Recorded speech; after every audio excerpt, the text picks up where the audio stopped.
Assalamualaikum warahmatullahi wabarakatuh. Ya, kembali berjumpa dengan channel seputar emas ya. Pada kesempatan kali ini saya akan menjawab beberapa pertanyaan ya dari komentar-komentar teman-teman ya. Dan sebelumnya saya ucapkan banyak terima kasih ya. Oke, saya mulai untuk membuka akun YouTube saya ya.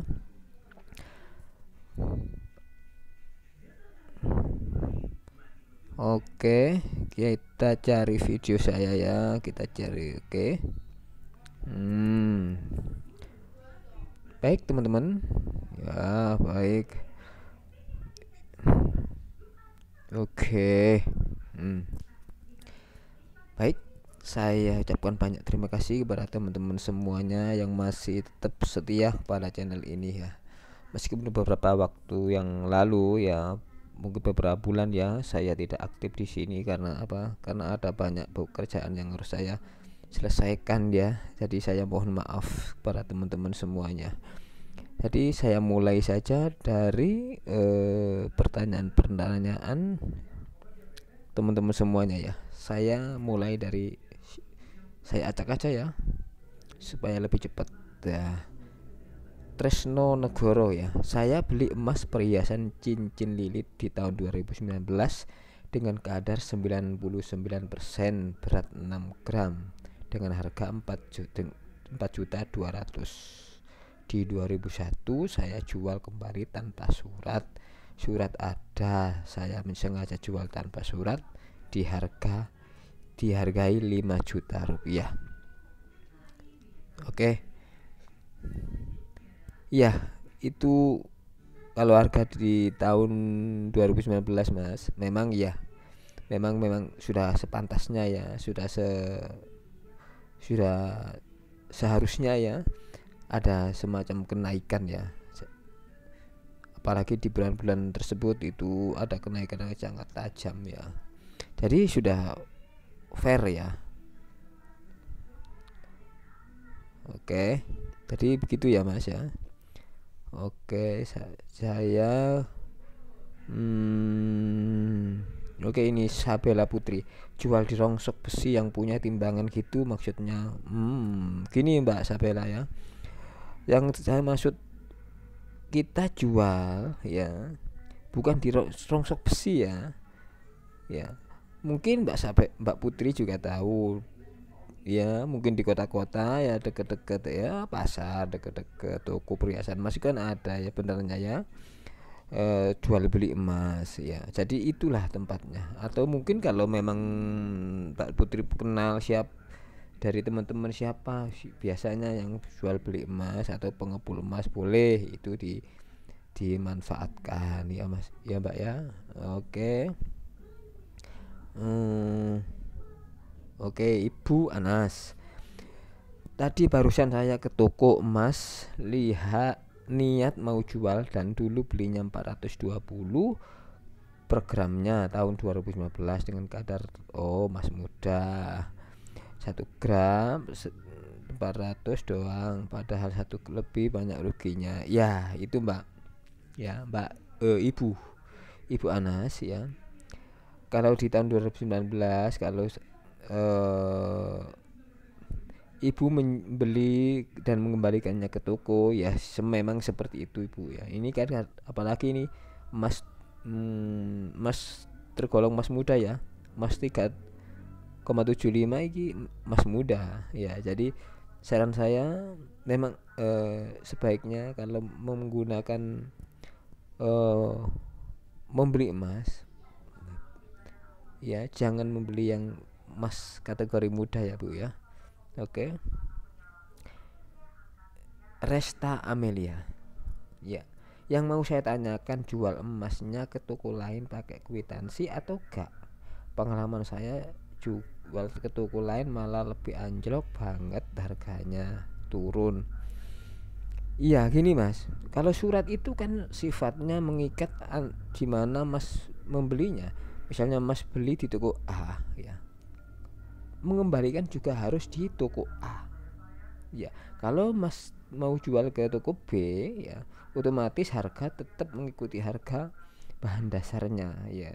Harga tidak bisa mengikuti harga perhiasan sewaktu di toko A tersebut ya.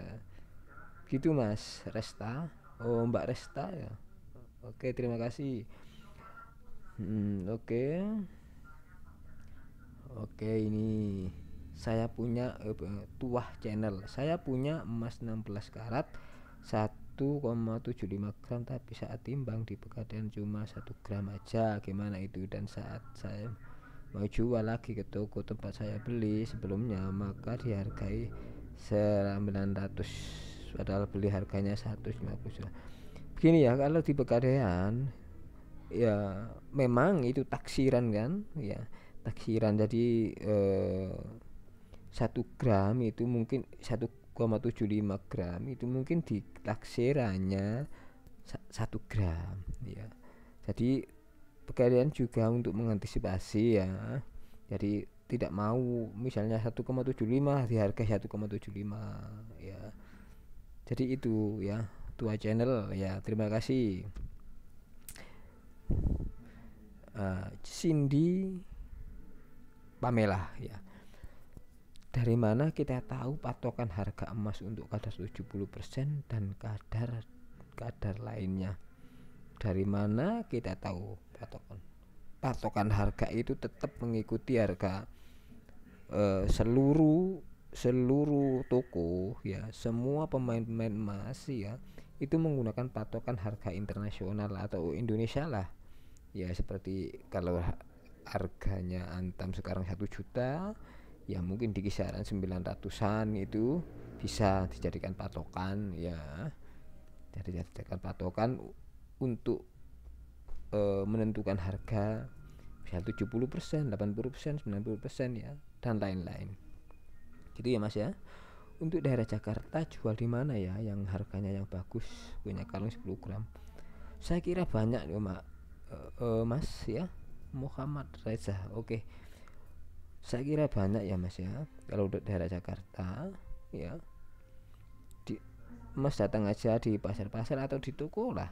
Di toko ada kok toko perhiasan Mas, meskipun nggak bawa surat ya, tapi dia masih mau membeli. Namun yang perlu dipahami oleh Mas Reza itu adalah harga itu tidak sama dengan harga saat kita membeli di sana, saat kita menjual surat dari toko tersebut ya. Itu harga toko ya. Jadi kalau Mas Reza nggak ada suratnya, berarti Mas harus menjual dengan harga bahan dasar ya. Artinya seperti itu ya. Oke. Mbak Lidayana. Oke. Barusan istriku jual emas lama. Dulu belinya 270.000 per gram. Pas tadi dijual padahal harga emas sekarang 450 per gram. Tapi mereka membayarnya dengan harga lama cuma ya. Ini yang sering terjadi ya, Mbak Lidah ya. Ini yang sering terjadi pada konsumen ya, dimana kita membeli pada tahun katakan di bawah 20.000, di bawah tahun 20 ya, di bawah tahun 2000 ya, atau tahun 2000 ya, 2007, 2004 sampai 2010 lah. Itu kalau kita jual sekarang itu kan sudah berlipat sebenarnya ya. Dan yang sering terjadi itu sebenarnya konsumen sendiri yang memang menutup untuk informasinya. Kadang saya sering menemui seperti ini ya. Orang saya sarankan untuk kalau memang seperti kejadiannya seperti Mbak Lida ini, saya sarankan untuk menjual di luar ya. Tapi mereka alasan yang istilahnya itu meremehkan ya, meremehkan pedagang-pedagang di pedagang kaki lima lah ya. Mereka meremehkan ya. Itu yang sangat disayangkan. Padahal mereka itu menggunakan harga yang cukup fantastis ya. Saya bilang mahal. harga sesuai dengan pasar saat itu ya. Jadi ini sering terjadi, kejadian seperti Mbak Lidayana ini sering terjadi, dan itu mestinya tidak terjadi kalau si konsumen ini membuka diri ya, atau memang kurang informasi juga ya. Jadi itu Mbak Lida ya. Jadi memang saran saya, kalau memang kita membeli tahun perhiasan itu di bawah 2010 dijual tahun 2020 sekarang ini, itu sudah sangat luar biasa. Jadi harus dijual di luar, jangan dikembalikan ke toko ya, itu intinya. Oke. Mas siapa ini, Mas Eko. Mas, saya mau baru beli perhiasan cincin 2009 kemarin tapi kwitansinya hilang, gimana cara jual beli? Oke, Mas Eko Wahyu Setiawan ya, seperti yang sering saya katakan ya Mas ya, kalau kita menjual perhiasan tanpa surat ya, mau tidak mau kita harus mendapatkan harga pasaran, bukan harga toko ya. Kalau harga toko itu beda ya, beda sekali, karena memang itu ada biaya produksi dari pabrik dan lain-lain. Jadi surat itu hanya berlaku pada konsumen dan penjual. Konsumen sama penjual itu ada ikatan. Kalau nggak ada surat memang sudah lepas ya, gampangannya seperti itu.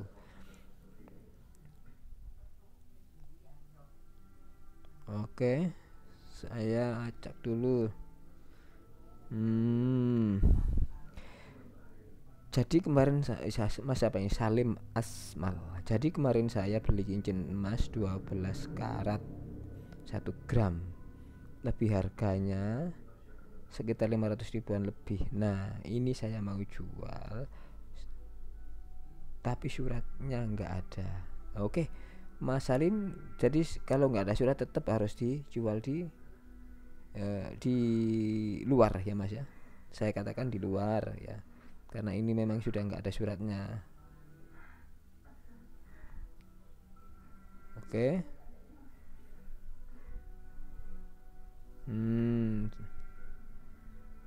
Oke, Mbak Aisyah Putri ya. Mbak Mas mau tanya, aku punya emas 23 karat dengan kadar 70%. Maksudnya ini emas 23 karat ya, itu kadarnya bukan 70% Bu ya Mbak ya. Emas 23 karat, kalau 70% itu karatasenya itu 16 ya, 16 koma ya Mbak ya. Jadi ini mohon, ini kurang paham saya.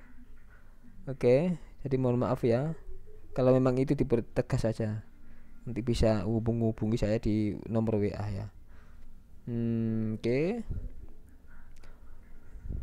Mas siapa ini, Imelia. Mas, saya beli emas tahun 2016 itu 3,170% gram, total 1 juta, baru jual kemarin emas 700 per gram, tapi cuma laku 1,5. Itu emang untung 300 ribu, tapi kalau ikutin harga emas bulan ini kira-kira sebenarnya bisa lebih gak sih Mas harganya? Maksudnya ini ya, kalau memang kita, kalau begini Mbak ya, Mbak Email, kalau kita bicara emas itu memang kita harus bicara gramasi ya, kita tidak bicara nilai rupiahnya ya. Kalau misal kita beli sekarang ya, kayak kelihatannya untung ya, kita beli dulu kita jual sekarang, kelihatannya memang untung banyak ya. Namun kalau kita konversi ke emas, tentu itu akan sama, malah kita rugi ya. Makanya kalau menabung emas itu patokannya teorinya itu harus berpatokan pada gramasi. Misalnya kita 1 gram ya, kita harus kembali 1 gram. Misalnya jual beli emas itu kalau 1 gram laku, kita harus bisa mengembalikan 1 gram lagi. Ada hitungannya, itu adalah terletak pada gramasi, bukan nilainya rupiahnya ya. Jadi itu ya Mbak. email ya. Oke. Oke. Untuk sementara cukup dulu ya. Baik. Untuk yang belum jelas ya, saya mohon maaf ya, karena memang nanti akan saya usahakan untuk bisa menjawab semua keluhan ataupun bisa memberikan semacam apa ya, intinya saya ini akan berbagi kepada semua, para teman-teman semua, bagaimana sih apa seluk beluk di lapangan di seputar emas ini ya. Mungkin teman-teman ada yang bisa ditanyakan atau bisa ada yang usul ya, mungkin bisa di komen ya, nanti kita insya Allah kita tindak lanjuti. Dan untuk video saat ini kami cukupkan sampai di sini ya. Saya akhiri. Assalamualaikum warahmatullahi wabarakatuh.